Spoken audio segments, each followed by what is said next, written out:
guys, so we're back with the next instalment in my organisation series, and this is part 3, Christmas. So again, it's in my A5 Filofax, which is the apex. If you haven't seen the other parts, the first part was how I organise my life, so that's the personal side of my life, and like the house, the home, and also like work.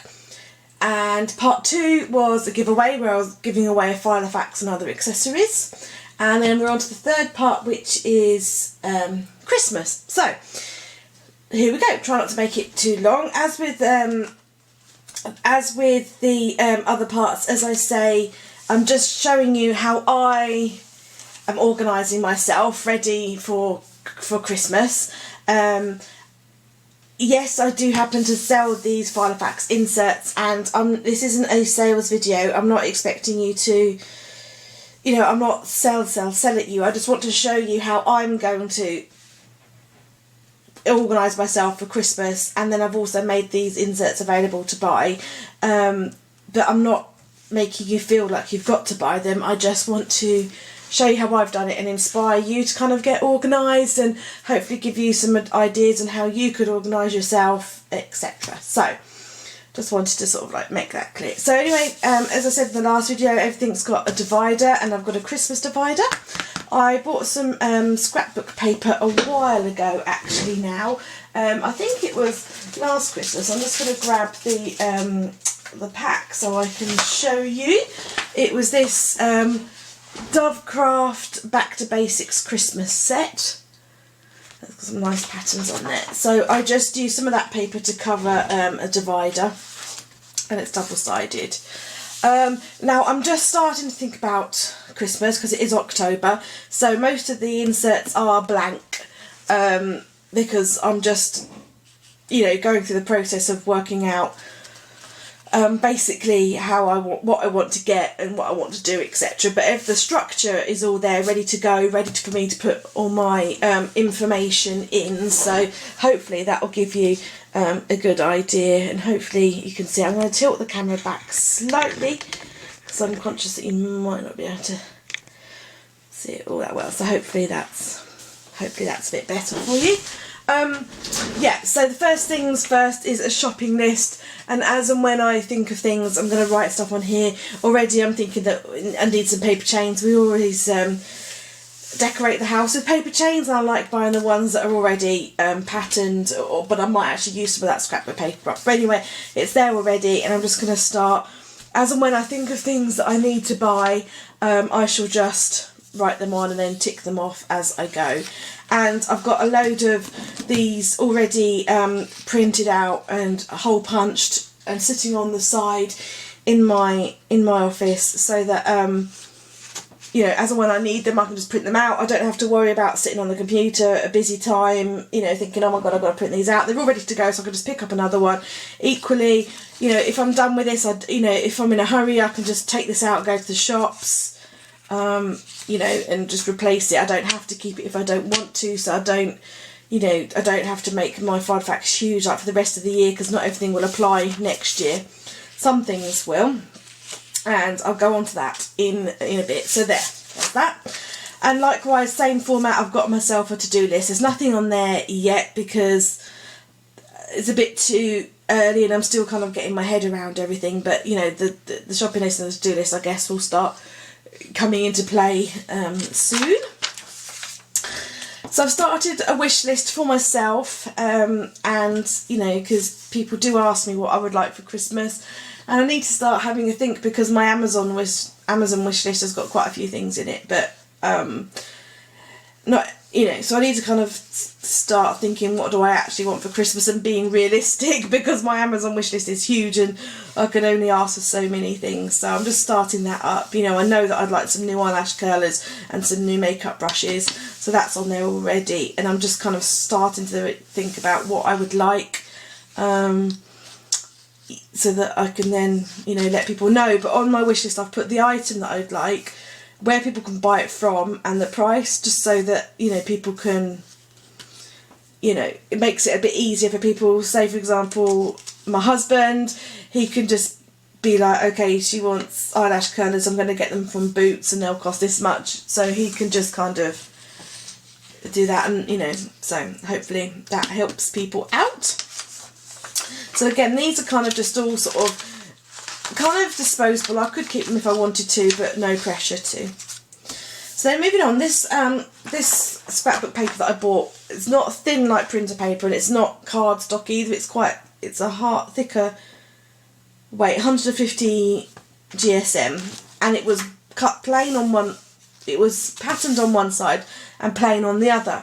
And so I thought that would be really good to use to print on for stuff that I want to keep. So like the wish list and the to-do list is stuff to sort of semi-throw away, and stuff that I want to keep I thought would be nice to put on this patterned cardstock. So one side's patterned, one side's plain, so I printed on it. And I printed myself a Christmas card, made myself a Christmas card tracker. So I can put I made this like it's a 2-page spread because we send quite a few Christmas cards. So I put like, you know, so you can put the name or the family, so like the Smith family, the Jones family, etc. The year, so I'll put 2013 there, and then I'll put like, I've got a sent column and a received column, just so that I can keep track, because it's, you know, nice to remember who I've sent cards to, and because people move on and change over the years, don't they? So it's kind of, I can look back, say next year, and say, oh yeah, I sent them one next year, you know, that kind of thing. So, and it helps me when I'm writing my Christmas cards. I can write a whole list of the names of people who I want to send cards to, and then I can tick them off when I've sent. Yeah, so do that way. So that's cardstock.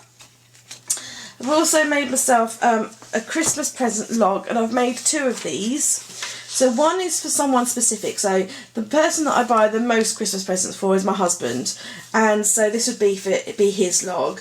And what I'll do is I'll just put in there like either the item that he wants or the item that I've purchased, where to buy it and the cost. And then I've got myself a check sheet, so I can tick off when I've purchased it. So I know he wants the next Big Bang DVD, and then I can put the cost and everything in there, so I can budget for it. Then purchase, so I can tick off when I bought it. I can tick off when I've wrapped it, and obviously I'm going to give it to him on Christmas Day. But you know, the tick box is there just in case. You know, say this, for example, this was for my friend. I can still tick off when I've given them something. And then the Christmas, so that one, as I say, is going to be specific. It's Christmas present log 4, and then this one is just a general one. So I should probably put like, you know, my friends, my parents, you know, husband's parents, siblings, etc. on there. And then it's got exactly the same again. So what to buy, etc., etc. So excuse my hand there. I realise that's showing up. I got scratched by my bunny. She's not in a happy mood, and I picked her up and she scratched me, so sorry, that's unsightly. And then I've got gingerbread men, and basically when you buy, if you buy, you don't have to obviously buy the inserts. They are black and white for low ink. And also because it's quite nice to be able to customise them yourself by like colouring them in or etc. So these ones are black and white. These ones I coloured in actually in Photoshop, but you know, any sort of like image type editing software like Pixlr, that's free, pixlr.com, you can do that with. But I just thought it adds a bit of colour, and as I say, I printed it on the back of the nice paper again, because I thought I might want to keep that in the future. It just helps to kind of, I don't know, keep it a bit nicer. Okay, so moving on, I wanted to keep track of house guests, because over the season we've got my parents. They're going to come for Christmas and stay, and you know, other people will pop in and out and maybe stay, etc. And I want to just make sure that I kind of got it straight in my head about where everyone's going to go and etc.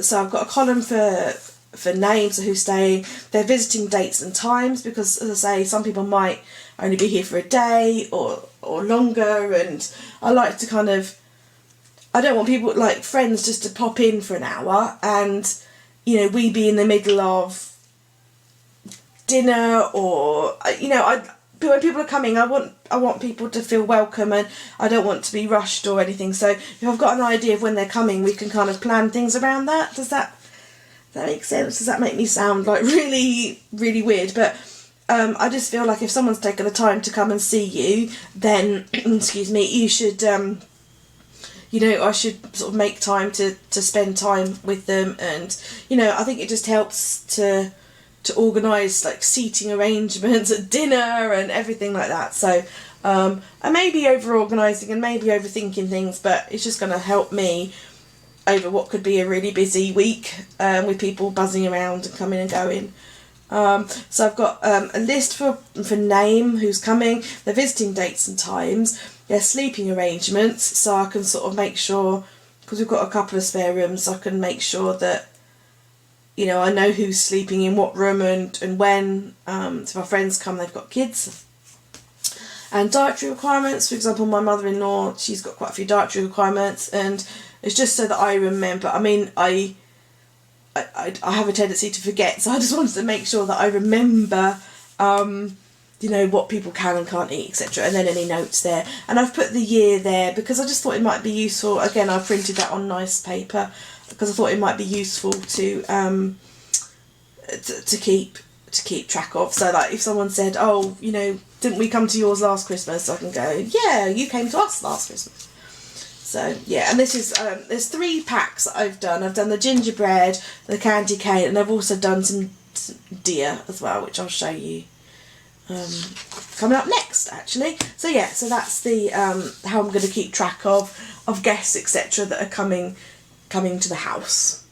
So moving on, I've probably put these in the wrong order, so I'll just flick the other way.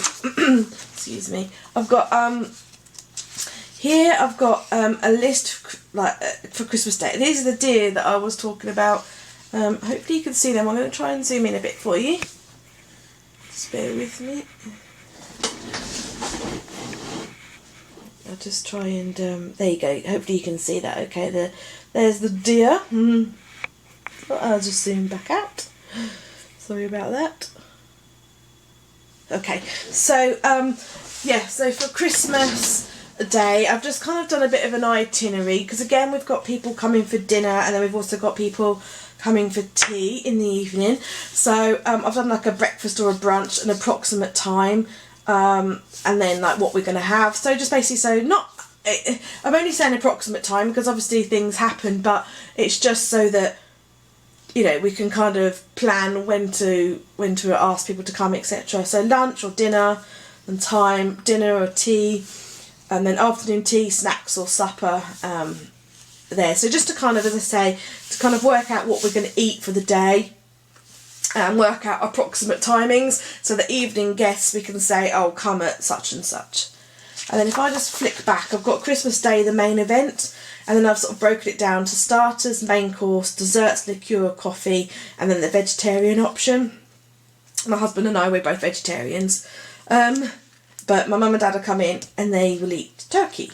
So that's just kind of breaking it down so that I can, you know, plan it out more. And I thought that, you know, it very rarely changes from year to year what we're going to eat. We always have like Brussels sprouts and turkey and carrots and potatoes, but I just thought if it's there and it's written down, that helps me in the future plan my shopping list.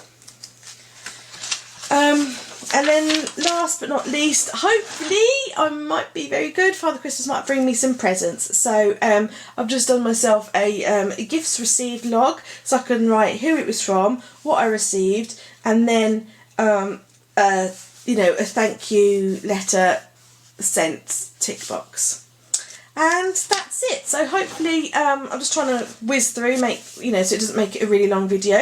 So hopefully that's given you some ideas and of how you can start organising your Christmas so that it hopefully goes with a lovely festive bang, and that, you know, you're nice and chilled and not stressed come the big day. So thanks for watching, guys. Go and check out the other parts if you haven't done already.